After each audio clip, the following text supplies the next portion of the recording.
everyone, this is Nikki from the design team, and today we're going to look at some rainbow card making. I'm going to start with a 3D embossing folder, which if you've watched any of my videos, you know I love these. And you can find me at Nikki Hearts Cards on all social media. This is called the Soiree embossing folder, and it is gorgeous. But not only is it beautiful, it has a really different feature that makes it so easy to use up your embellishments. How many of you have embellishments just sitting around and you're not using them? So today we're going to perfectly coordinate a birthday card with rainbow ink blending, rainbow embellishments, and just make the happiest cards you've ever seen.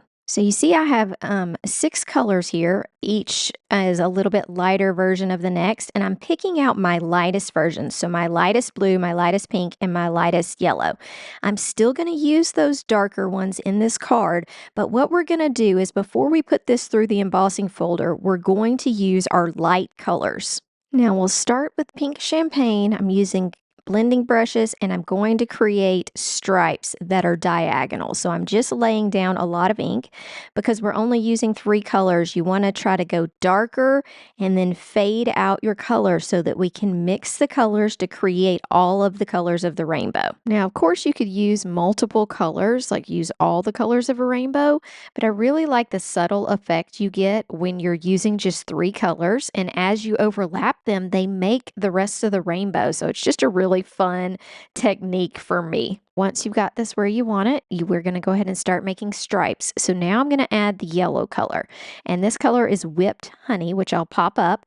And I'm going just kind of follow the same pattern. So I'm taking this color on the bottom side of our pink just to keep it real consistent. And then I'm adding this and making sure I get enough color and blend. Then we'll go back in and we'll kind of blend it with the pink to create an orange. So if you look at your color wheel and your rainbows, you know that pink and yellow kind of mushed together are going to make an orange.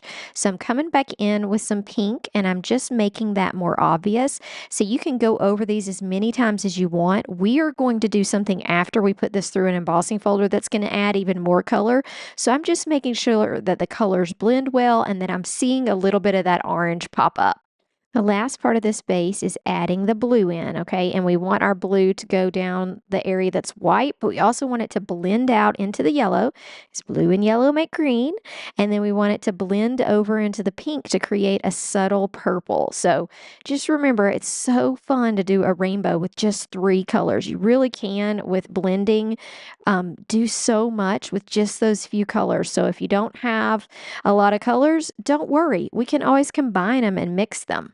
So once I've got this finished, look at how this looks. This looks so amazing. Underneath this is a sticky mat. I highly recommend sticky mats when you're ink blending. But look at all those subtle colors. So beautiful. Now we're going to put it in our embossing folder and then we'll add more color. Okay, when you are going to put an ink blended piece in your embossing folder, you need to think about which side you're wanting to show. This embossing folder has a side that is raised and a side that is depressed. Some people call that a debossing side. I want my image to stand up off the paper. So I'm going to put the inked part laying against the depressed part. So the part that is pushing up is coming from the back, and the part that's pushing that has like hollow areas to it is on the top. You'll see me messing with it. I'm making sure, so when you look through the front, you can see how that design is going to look. And you want to make sure that you've got your paper lined up appropriately, especially for this embossing folder because it has a frame in the middle. So you really need to make sure that you have it lined up the way you want it to look on the front. So off camera, I sent this through my die cutting machine, and look at this beautiful impression.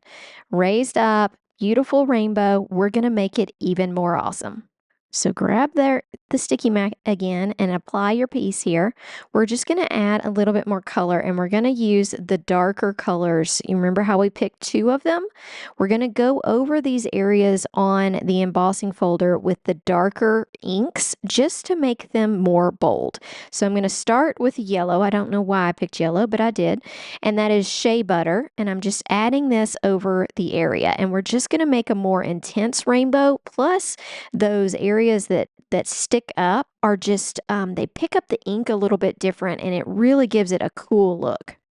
And same thing with the blue. The blue is stone blue, and we're going to go over these blue areas.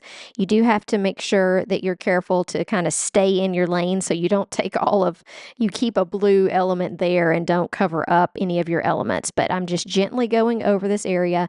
And last, we'll add our pink, and then we are going to create some other amazing rainbows with this piece by using some of our embellishments. Last, we'll add the pink or red. It's called Rouge, and it's definitely a darker, more reddish color. And I'm adding this over it, like I said, just to enhance this cool rainbow. Next, I'm going to go ahead and heat emboss our sentiment because we're going to make a frame of embellishments around this. So I'm adding powder, and I'm going to stamp in black and then heat emboss in clear. And I found this sentiment in this release, and it just fits perfectly in the middle of this embossing folder. It says, have an over-the-top birthday, and we are going to make this an over-the-top card. So I stamped this a couple times in black. I'm going to add the clear embossing, and then I'm going to show you the rest. So you may ask why in the world I'm heat embossing this. Well, I wanted to have the option if I was doing more ink blending that I could wipe off the writing and have it be just very crisp black. But also I decided I wanted to do some splatter, and I wanted that to be able to be as bold as possible. Now, I'm really bad about using my embellishments, and so this card, I was not going to feel guilty about using a ton because, like I said, I wanted it to be an over-the-top birthday card. And these pearls and gems from Honeybee Stamps come in rainbow colors, so it's pretty easy to coordinate it with your card. I generally looked at my ink and realized that I could make something super similar in color, and so I'm going to use the pearls around the outside frame, and I'm also going to add gems. We're going to do both of them. Now, a couple of things that helped me make this easier is, of course, that these are sticky on the back, but also that this clear acetate, I can hold it up and see how many are going to fit on my little ledge here.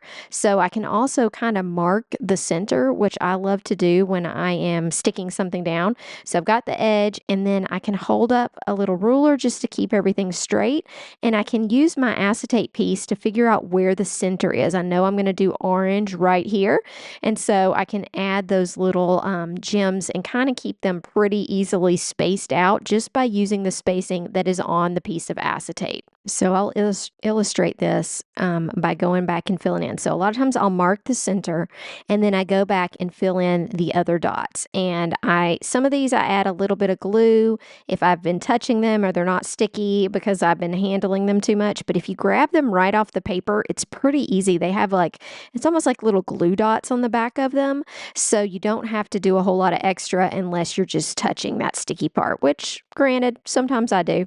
So now that I've got one ledge done, I can flip my card around and we can go all the way around the sentiment in pearls. And I'm going to keep going in color order and keep using my piece of acetate to help me lay it out. First, on each new side, I did use a ruler to make sure that everything was even, because if you have stuff not quite evenly spaced or like little jewels that aren't quite next to each other, it just makes this look messier. So I go ahead and put one in the corner, and I put one at the beginning, and a lot of times I will just go in and fill them in, like I said, with the same spacing that's on my paper so that I've got these taken care of. Now, once I've finished this frame, you can tell that it still needs like corner pieces, okay? And it's right where those little flowers are on each of the corners of the square. So this is where I decided that it's so awesome that Honeybee makes not only pearls, but also gems. So I just picked 4 different colors for each of the corners and then applied those gems. And look at how cute this looks. So you can mix up your gems and pearls. They look so good together. Now, when I looked at this, I thought, I love this sparkle, but I feel like the background needs just a little bit more. I thought about putting more jewels, and I think you could do that. You could put them in between all those flowers, and it would look really cool. But I decided instead to add some sparkly splatter. So I grabbed my splat box, grabbed a little scrap piece of paper, and covered up the middle of my card because I wanted the splatter to be all around. Then I grabbed metallic watercolor from Altenew and just added just a little bit of water, and I'm going to splatter this over the card. It'll give a clear shimmer that's in droplet form. You could use a shimmer spray. There's so many different things you could do. This is definitely a little bit whiter, so it's kind of a cross between shimmer spray and white acrylic, and I just love how it looks. It's going to be hard to pick up on the camera, but I'm going to try to get you a good look at it. Okay, so I'm going to try to hold it in different lights so you can see that splatter in person. It looks amazing, and I will show you on final pictures how cool this card turned out. I think anybody would be excited to get this in the mail, and it is so fun to get to use up those embellishments on such an over-the-top birthday card. I love how it turned out. I hope that you enjoyed it. Make sure that you are following on social media and on YouTube, and make sure you hit the like and subscribe button. So I challenge you, use lots of embellishments on a card. It's so fun. And make sure that if you're going shopping, that you use the links I provided in the description. I've listed all the supplies for you. And have a great day. Bye.